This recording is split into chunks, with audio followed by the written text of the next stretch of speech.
This video is an affiliation with Collingwood Insurance. There's a great deal via the link right now, but more on them later. At some point when you're driving a manual car, you're going to find yourself needing to change gear at the same time as turning. For example, if you're on a junction or a bend, and it's not unusual for people to find this quite challenging and sometimes even daunting. For example, I'm at a roundabout and I'm in first gear. If I set off now and stay in first gear, it's getting rather loud and the revs are getting rather high. I could really do with second. There we go, up to second now after the roundabout. That was 4,000 RPM. Whereas this time, if I move into this roundabout and select second gear now, midway around the roundabout, the engine's much quieter. In fact, I'm changing to third gear now when I was only changing to second gear on the previous attempt. Now the reason why you don't want to be stuck in first gear is not only because it's loud, but in some cars it can be very difficult to maintain a steady speed in first gear. This car's quite easy. I'm in first gear now, maintaining a relatively steady speed. But I've driven many cars where the slightest change in the gas pedal will lead to the car accelerating suddenly or slowing down suddenly. So getting up into second gear will mean you'll find more cars easier to drive. Although changing gear and steering can feel quite daunting at first, with good practice you will get better. The key is to start off easy and gradually build yourself up, like this. One of the first things you can do to help yourself get better at changing gear whilst turning is to practice having one hand on the gear stick and one hand on the wheel when you drive. I know the highway code says you must keep both hands on the wheel as much as you can, but you also need to be able to control the car with one hand whilst you change gear. So when it's easy, try practicing with just one hand so that when you do need to change gear and take one hand off the wheel, your right hand, or your left hand if you're driving with the steering wheel on the other side of the car, will be better at steering the car like I am round this bend right now. I need to make a point that this is just a practice exercise. I don't recommend you always drive with one hand on the wheel. Just use this exercise to help improve your gear changes, and when you're better at changing gear on bends, then you can return to having both hands on the wheel as much as possible. Some people recommend lifting your elbow as you go to the gear stick, so lift the elbow of the hand that's staying on the wheel as you go to the gear stick. I don't really find I get much success telling people to do that. It just makes it more complicated. If you practice with one hand on the wheel for a bit of time, most people tend to get better at controlling the car. However, make sure you get good at doing it with two hands before you try and get good at doing it with one hand. When you feel confident steering the car with one hand, then change gears on minor bends like this one here. I've got this long bend. I'll wait till I get to this bend, I'll add some steering for the bend, and then I'll try and go up to fourth gear now as I go around this bend. There's not much steering happening whilst I'm changing the gear.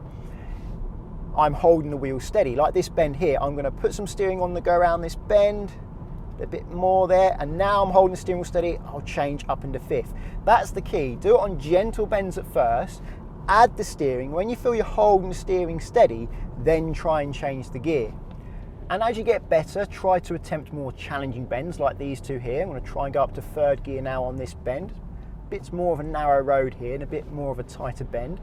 I'm going to try and do fourth gear now on this bend, like so, very narrow with the oncoming truck. And just gradually change gears on more and more challenging bends, and your confidence will grow and you'll get better at doing it, and you'll be ready for junctions.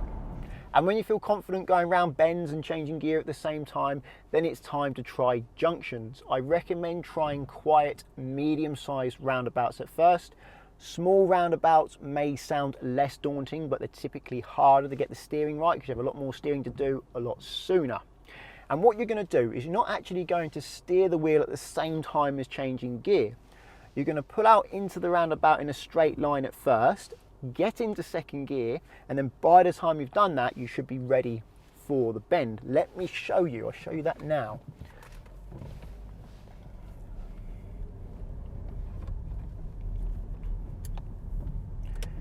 So I'm going to go around this roundabout. I'll start off in first gear to show you what I mean. I'm aiming straight, no one's coming, so I go in a straight line into second gear, and now I'm ready to turn the wheel to go around the roundabout. So I did the gear change there before I really did much steering. I probably did a little bit of steering, and then by the time I've finished the roundabout, I'm already ready to go up to third gear. So I may have had to do a small amount of steering as I pulled into that roundabout, but not much. It was mostly after the gear change.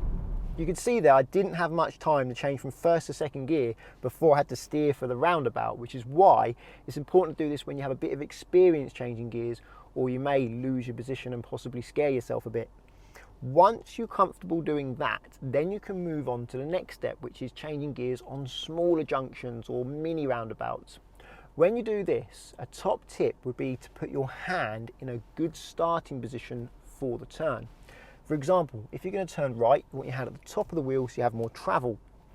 If I put my hand near the bottom of the wheel, there's not much scope for me to be able to turn right there. And if I want to turn left, start my hand at the bottom of the wheel and I have much more reach. However, if I start at the top of the wheel, it's not a lot of good. I mean, I can go a bit further than that, but not much further. If like 60% of the world, your steering wheel is on the other side of the car, of course it's the other way round. For turning right, your hand will be at the bottom of the wheel to begin with. And for turning left, your hand will be at the top of the wheel to begin with, because your other hand is obviously going to be using the gear stick. On small junctions, sometimes you're going to be steering before you change gear, and at other times you're going to be steering after you change gear. So I'm going to show you a few small junctions now and how I deal with them. Sometimes you may even be steering at the same time as changing gear. So I'm at a mini roundabout here in first gear. I'm accelerating now. I'm changing gear before the mini roundabout that time and then steering straight away. And as my hand was near the top of the wheel, I was able to put on quite a lot of steer before my left hand was ready to take over and help me complete that steer. And now I'm going to go left at this mini roundabout. I will stop and get first gear because that's the point in this video, to start off in first gear. And this time you see my hands at the bottom of the wheel. I've already put some left steer on. So now as I go, I can actually adjust the steering as I change gear. Generally when you're turning left, you're going to already have quite a lot of the steering done before you set off, because the mouth of the junction allows you to do that. If you drive on the other side of the road, turning right would be your equivalent. So I'm in first gear now at this mini roundabout, again, hand at the bottom of the wheel, so that I can steer around this roundabout and change gear at the same time. When turning left, you can normally position yourself pointing to the left because of the mouth of the junction, like I have at the front of me right now. It's a nice mouth there, so I can steer around the bend and get most of the steering done before I set off. If you drive on the other side of the road, that would be turning right for you. So let me show you here. On this one, I'm not going to have to do much steering as I set off because I've already added the steering now, pointing in the correct direction. I'm in first gear. Now when I set off, I don't really have to do much of the steering at all, you see? And then I'm ready to change to second gear on that occasion after the turn. Coming up to a mini roundabout now when I'm going to turn right. So mirror signal right. I will definitely stop and get first gear. Again, the point of this video. So in first gear now, I reckon I end up steering after the gear change on this one. So there's a white car coming. I'm going to wait for them and a truck. I may fast forward this a little bit. Okay, I can see a clear opportunity now. So I'm going to set off, hand near the top of the wheel, into second. I did do a bit of steering at the same time then as changing gear, but as my hand was near the top of the wheel, I was ready to do that. Turning into a side road now, quite easy this, because all I need to do, don't need to give way, get it into second gear. Don't actually need to change gear on this occasion. Gear done before the junction, then it's easy, but that is a top tip. If you are turning into side roads, get your gear done before you steer in. Makes your life a lot easier. So I'm now going to turn right out of this T junction, and I reckon I'll do most of the steering here, then I'll do the gear change, and then I'll take the steering off. So no one coming, I'm pulling out, I'm adding steer, holding the wheel steady as I change gear, and then I unwind the wheel. And when I'm turning right out of a T junction, I do find that is actually often the case. I'm turning right out of a T junction again now. If you drive on the other side of the road, it'll be the equivalent to turning left. and I'm probably going to steer.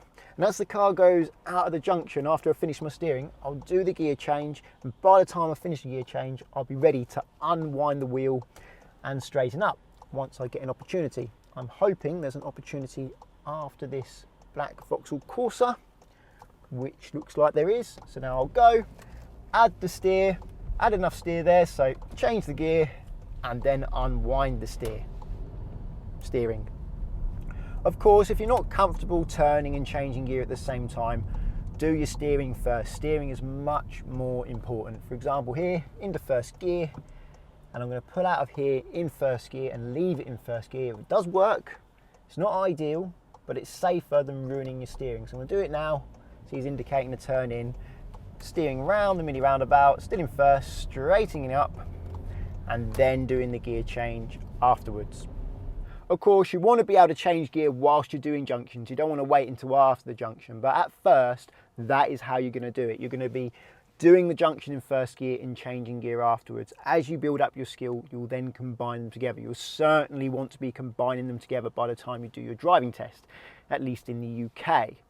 Well, unfortunately, there's no magic sauce or quick trick you can use to make you good at steering at the same time as changing gear. You just have to practice. Start off easy, just keeping the car in a straight line with one hand is a good start, and then gradually build yourself up.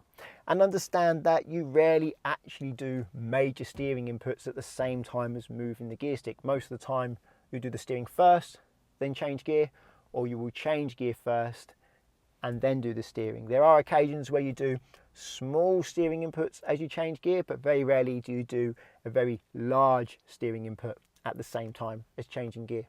Some people find this challenging, and if you find it challenging, don't worry, you're not alone.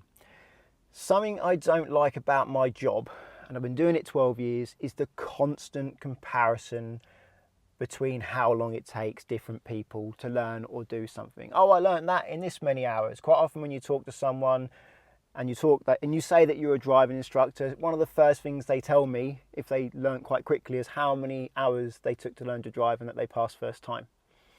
Of course, if someone took quite a long time to learn and they didn't pass first time, they tend not to mention it. So you tend to hear the stories of people taking a small amount of time more than the stories of people taking a long amount of time. And the phone call that I hate to get, I really do hate this phone call when I get it, is it's normally the dad, not the mum. The dad calls me up and says, I learned to drive in 10 hours, my son or daughter's had this many hours, and why haven't they learned to drive yet? That's not helping their son or daughter. They're taking longer. Probably one of the reasons why it's damn sight harder to drive out on the roads these days. It's harder since when I learned. I learned in 2004, and it's definitely harder to drive in Colchester now than it was back then. But it doesn't matter. Their son or daughter just has a different skill set to them. At school, I was terrible at English. Shakespeare, what the heck is he talking about? He may as well be talking Greek. I don't understand it, and you're not supposed to read a play. Football, terrible. Can't kick a ball in a straight line. Still can't kick a ball in a straight line. I've always been bad at that, but I'm quite good at archery. I hadn't had much practice, but every time I picked up a bow and arrow, I seemed to be able to get it where I want it to be. I'm very good at science, love science at school, one of my favourite subjects, and I'm a fanatic about cars. Or car fanatics, a correct English way of saying things. Anyway, does not matter how long you take to get this. Don't let people put you down. Keep trying to do it. You will get good. Get what you want so you can do what you want. Don't worry if it takes you longer than your friend or your mum or dad or something. Okay, I'm sorry for going off on one there. I'll try and just put my soapbox down now. But I hope the video has helped. If you think it does, please give it a thumbs up and check out Collingwood and Confused in the description. If you're looking to insure yourself on a friend or family member's car, I recommend Collingwood because you can do that without risking their no claims bonus or affecting their policy, taking away a big stress when it comes to learning to drive. Because I don't know about you, but if I was teaching someone on my insurance policy and I wasn't a driving instructor with a driving instructor's policy, I'd be a little bit nervous, and that would change how I teach people. At the moment, via the link, there's up to 35% off and a £20 Amazon gift card, and using that link does support this channel, so thank you very much if you do that. There are short-term and long-term policies available. If the long-term works out cheaper, don't worry about going for it, because if you cancel it early you will get a pro rata refund for what you haven't used. If you want to find the cheapest insurance for your own car, I actually recommend going to confused.com, because that way you can fill out one quote form online and you get many quotes back from many insurers to find the cheapest price for you. Not only that, if you're trying to figure out which car is the cheapest for you to insure, you can change the car many times, so it helps you choose which one to buy. Without having to do the whole quote again, you can literally just change the car. Very handy. You can change your excess as well to compare what makes your insurance cheaper. Link via the description. Using that link again does support this channel. If you want to get my future videos, please subscribe. And until the next one, cheerio.